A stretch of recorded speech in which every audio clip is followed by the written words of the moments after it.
Hello, j'espère que vous allez bien. Tout d'abord, je vous souhaite une très bonne année 2026. J'espère que 2026 sera plus douce avec vous que 2025, qu'elle vous réservera plein de belles choses et un petit bonheur, que vous puissiez accomplir vos projets, tout ça.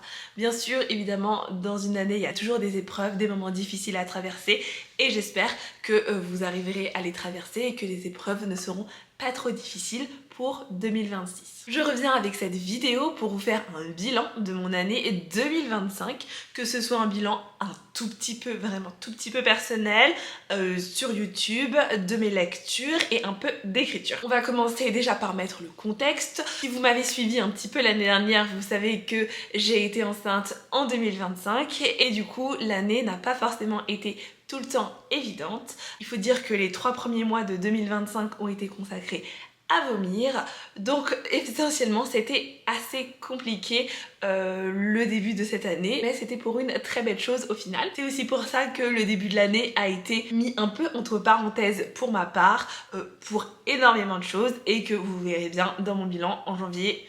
À part vomir, je n'ai presque rien fait parce que c'était pas possible. Au niveau de mes lectures, je m'étais fixée de lire 12 livres en 2025. Je savais déjà que j'étais enceinte quand j'ai fixé mes objectifs, évidemment. Je vais pas vous parler de mes lectures, mes meilleures lectures ou mes pires lectures, voilà. Je vous ferai une vidéo à part où je vous récapitulerai mes meilleures lectures mois par mois. Et au niveau de mes pires lectures, je crois même pas avoir de pire lecture. Je suis pas sûre d'avoir abandonné des livres. Non, j'ai pas abandonné les livres, j'ai arrêté la lecture en plein milieu de certains livres, mais je n'ai pas abandonné de lecture. Je pensais vraiment pas lire autant vu mon état physique. Finalement, j'ai lu 93 livres, ce qui est vraiment énorme. Je suis trop contente. Évidemment, le mois où j'ai le moins lu, c'est le mois de janvier avec 0 livre. C'était impossible pour moi de lire, de tourner une page, même de scroller sur les réseaux sociaux en janvier, en décembre, c'était difficile parce que j'avais envie de vomir. Donc autant vous dire que je faisais pas grand chose. Je me suis quand même rattrapée sur les autres mois, puisque le mois où j'ai lu, c'était le mois de juillet où j'ai lu 16 livres. C'était mon dernier mois de grossesse et bah autant vous dire que à part faire les préparatifs pour l'arrivée du bébou et tout, je ne faisais plus trop grand chose parce que ça devenait vraiment compliqué. Donc j'ai énormément lu et avec les insomnies, je faisais que ça. J'ai lu au total 64 romans, 14 bandes dessinées et 14 mangas. C'est une moyenne plutôt correcte, franchement, je suis très contente de ça. Essentiellement pour les mangas, c'était des suites de séries ou des mangas que j'ai empruntés à la bibliothèque. Sans surprise, le genre que j'ai le plus lu en 2025, c'était de la fantasy, suivi de près par le fantastique. Cette année, j'ai lu un tout petit peu plus d'adultes puisque j'ai lu 29 livres pour adultes, contrairement aux années précédentes où je lisais énormément de jeunesse et de young adult. Ici, l'adulte prend un tout petit peu plus de place. Je suis assez contente de voir que mes lectures varient de plus en plus et aussi un peu envie de nouvelles choses. Je m'étais fixée en 2025 de lire un livre en anglais, j'en ai lu 0. Voilà, autant être honnête. Chaque année, je me fixe de lire un livre en anglais. Parfois j'y arrive, parfois j'y arrive pas. Cette année, ça a été un échec. C'est pas grave. C'est pas grave, j'avais pas envie de me prendre la tête, je n'ai pas lu de livre en anglais. Je suis très contente du nombre de livres lus, je pensais vraiment pas approcher si près des 100 livres, je pensais rester dans les 50 livres et tout. Même avec l'arrivée du bébou, j'ai quand même pas mal lu. J'ai jamais lu plus de 10 livres quand il était là, mais tout de même j'ai quand même pas mal lu. C'est vrai que j'ai lu différemment, c'est-à-dire que j'ai écouté pas mal d'audiobooks. J'ai plus lu sur ma liseuse et sur mon téléphone aussi. Du coup, c'était une lecture un peu différente, mais j'ai adapté ma façon de lire à sa venue tout simplement parce que bah il était collé à moi presque toute la journée. Il y a des moments où je le posais pas du tout. Il fait parfois encore sa sieste sur moi. Donc écoutez, j'ai beaucoup moins de temps libre et ben, pendant que j'ai pas trop grand chose à faire, je lis essentiellement. Et il faut dire que lire des livres papier, c'est beaucoup plus difficile avec en plus un bébou sur soi. Ça commence à être lourd, du coup mes biscottos, je pense que j'ai pas besoin d'aller à la salle de sport, avec tout ça, c'est ok. À Noël, j'ai eu une petite lampe qui permet de lire la nuit, ce qui est trop bien. J'ai commencé un petit peu à l'essayer et franchement, c'est trop bien, je lis vraiment beaucoup plus, ce qui est vraiment top pour mes objectifs pour 2026. Ce qui concerne niveau l'écriture, en 2025, je n'ai pas écrit grand chose, alors que pourtant franchement j'avais le temps, j'aurais pu écrire beaucoup plus, mais je sais pas, l'envie n'était pas là, j'étais dans un autre mood, j'étais différente, j'étais dans un mood complètement différent, donc je n'ai pas écrit. Par contre j'ai un petit peu corrigé mon roman de roller derby. C'est juste une bande de copines qui font du roller derby ensemble et on va les suivre dans leurs petites aventures et j'ai un chouille corrigé. Donc voilà, je me remets à l'écriture doucement. J'ai plus écrit quand le bébou était là que quand le bébou n'était pas là. Parfois j'ai pas forcément l'espace mental d'écrire, de me concentrer sur certaines choses et tout. J'avance tout doucement, mais c'est pas grave. De toute façon, j'ai toute la vie pour écrire un livre. J'avais décidé aussi en 2025 d'essayer de reprendre mon blog. Ça a été un échec. Je n'ai écrit 0 article, je n'ai rien fait du tout. Tant pis. Je sais même pas si je reprendrai cette année. Pourtant mon blog, c'est quelque chose qui ça me tient énormément à cœur. Il faut se rendre à l'évidence. Cette année va être assez chargée et je ne peux pas tout faire. J'ai un peu trop d'ambition, un peu trop d'objectifs et c'est pas possible de tout faire cette année. Donc il faut que je revoie mes priorités et donc je ne mets aucun article à écrire sur le blog.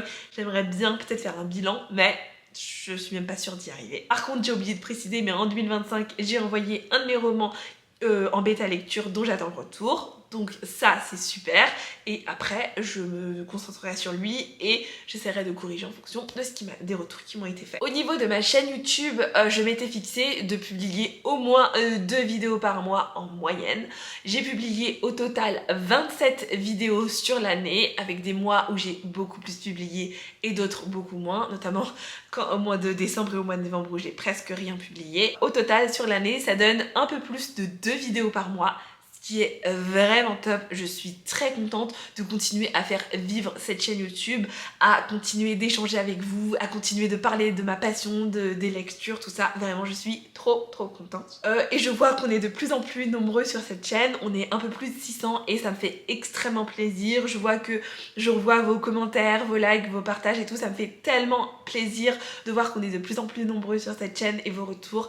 Vraiment, ça me remplit de joie et j'aurais jamais imaginé avoir autant de personnes qui me suivent sur cette chaîne YouTube. Donc je vous remercie vraiment d'être présent à chacune de mes vidéos et malgré le changement de rythme à partir de l'arrivée du bébou et tout ça, et je vois que vous êtes quand même là et ça me fait vraiment très chaud au cœur. Merci pour tous vos messages pour l'année 2025. C'était vraiment un plaisir de partager avec vous et d'échanger avec vous.